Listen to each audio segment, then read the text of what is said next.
the autumn trees blowing, we wander side by side with the spark in our eyes and the world that feels so wide. Will we find our way through seasons?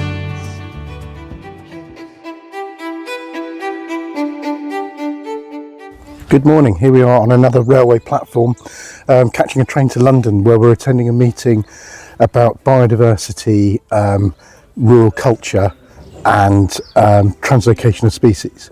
It's really important to be at these events and to talk to officials and other organisations, because as we move into a more urban society, rural culture gets left behind, it gets forgotten.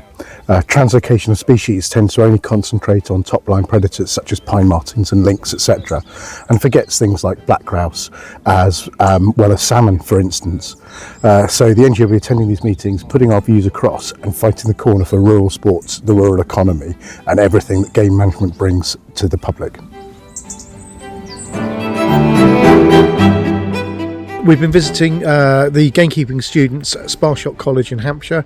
It's really important for the NGO to make contact and speak to the next generation of gamekeepers who are going to be Britain's future conservationists. Hi, I'm Oscar. I'm studying game and wildlife at Sparshot College, and we just met with Tim from the NGO. Tim's just spoken to us about Brentford FC putting venison into their menu rather than beef, and it's really interesting the steps people have been making to try and normalise game meats in the UK. And we discussed things like game meat, the future of shooting, and had a lively debate around lead shot. It's really interesting to speak to these young men and women, and to get their view and feedback for the organisation. It's a really important thing to do. The APHA are saying they're responding to a significant increase in avian influenza in kept and wild birds across some parts of England. The response has been to put in an influenza protection zone, an AIPZ, with mandatory housing measures, and it's now in force. This applies to all keepers of birds with more than 50 and all keepers who sell or give away eggs or poultry products, even if they've got fewer than 50 birds. The counties affected are Cheshire, Cumbria, Derbyshire, Durham, East Riding of Yorkshire, Greater Manchester, Lancashire, Leicestershire, Lincolnshire, Merseyside, Norfolk, North Yorkshire, Northumberland, Nottinghamshire, Rutland, Shropshire, South Yorkshire, Staffordshire, Suffolk, Tyne and Wear and West Yorkshire. The AIPZ requires mandatory biosecurity measures, and that remains in place across the entire UK. For more information, head to the NGO website www.nationalgamekeepers.org.uk. Here we are today at the Englefield estate, where Nigel Reeves has donated a rifle that's to be given to a young underkeeper who's in work to be put to good use for wildlife management. It's such a generous donation, a really kind thought, and the NGO would like to thank Nigel as well.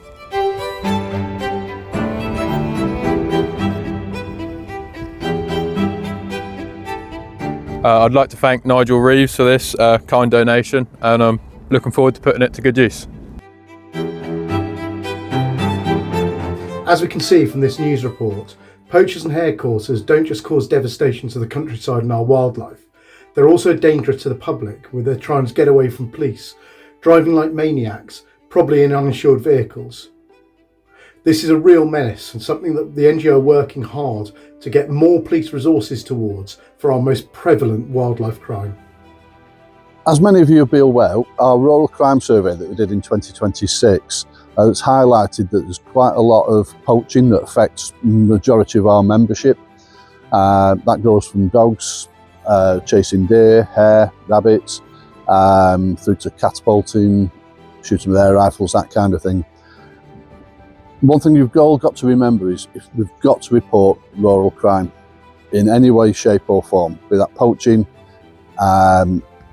doesn't matter how insignificant it is, you've got to report it to the police. Poaching's on the increase, that's what we're seeing, what we're hearing off the ground, so report every incident, and that gives the police the statistics to help you. If they're seeing that spike as well, then they can move staff around and police units to cover your area. So it's really important that you report all crime. We all know how bad 101 is. Try using the online portals through your local police force websites. Judith Skilbeck from the National Wildlife Crime Unit has written a really good insight into reporting crime. That was in the autumn edition of Keeping the Balance. So go back and have another look at that. There's a second part of that article that's going out into the winter edition of Keeping the Balance, which will be arriving on your doorsteps early December. It gives you a really good insight into how police look at reporting of crime and how to report crime correctly. Judith's also given us some templates that are on our website, so you can go and download those, have a look at those, and that will help you look at what information you need to give to the police. So when you're reporting crime, that it'll give you what the police need to make sure that you give a really good report. On rural crime, we've been working really closely with Leicestershire Police and Crime Commissioner, Rupert Matthews, and we've managed to secure a £10,000 grant to help people of Leicestershire fight rural crime. And within that £10,000, we're going to be buying some poacher blocks. We're going to be supplying data tags so people can mark their vehicles. We've got a limited number of those. We've also got Wi-Fi enabled cameras for securing properties with Wi-Fi, and we've also got some standalone 4G connected solar powered Wi-Fi cameras as well to give away to members, but you have to have a Leicestershire postcode to apply.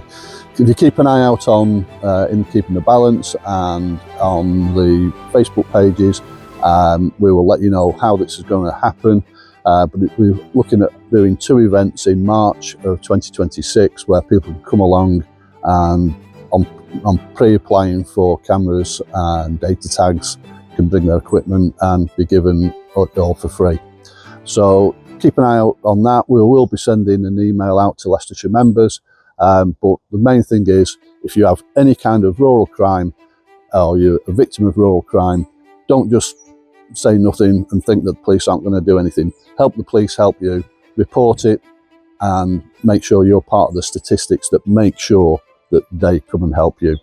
Okay, stay safe out there and thank you very much. The NGO have also attended an antimicrobial meeting at Loddington, the Game Conservancy's research farm. The meeting was organised by the Game Farmers Association, attended by the NGO, other shooting organisations, the veterinary sector, feed sector, and representatives from government and from around the world. The purpose of this meeting is to discuss how we can better provision for pheasant disease, and specifically looking at research can be undertaken into the disease hexameter, which is one of our major problems when rearing and releasing pheasants. If we can get on top of hexameter, understand the disease better, understand how it works, we could probably reduce antibiotic use even further, where the sector is already making great advances. The National Gamekeepers organisation have been working with the Country Food Trust on a really good new initiative that is designed to help fight food poverty in the United Kingdom. Food poverty has increased by 27% in the last 5 years, meaning there are many people out there who are unable to feed their families, even those in full-time employment. The NGO and the Country Food Trust have set up an initiative that will use game meat, specifically partridges, to be processed into packs of fresh meat that will then be given for free to food banks, community kitchens and homeless shelters across the country. This is such a great way of using game meat to help those in need, and we urge you all to get behind it. There's obviously a cost to this programme, and you could make a donation of as little as £5 via the NGO, which would go directly into processing fresh partridge and pheasant into packs of meat that can be distributed amongst those in need. More details, email info@nationalgamekeepers.org.uk. Olivia from the NGO Firearms team. I'm just up in London about to visit the House of Lords to go and have a chat with the Baroness Levitt, who is the Under Secretary of State for the Ministry of Justice. I'm going to be having a chat with her about firearms law and rural crime. Wish me luck.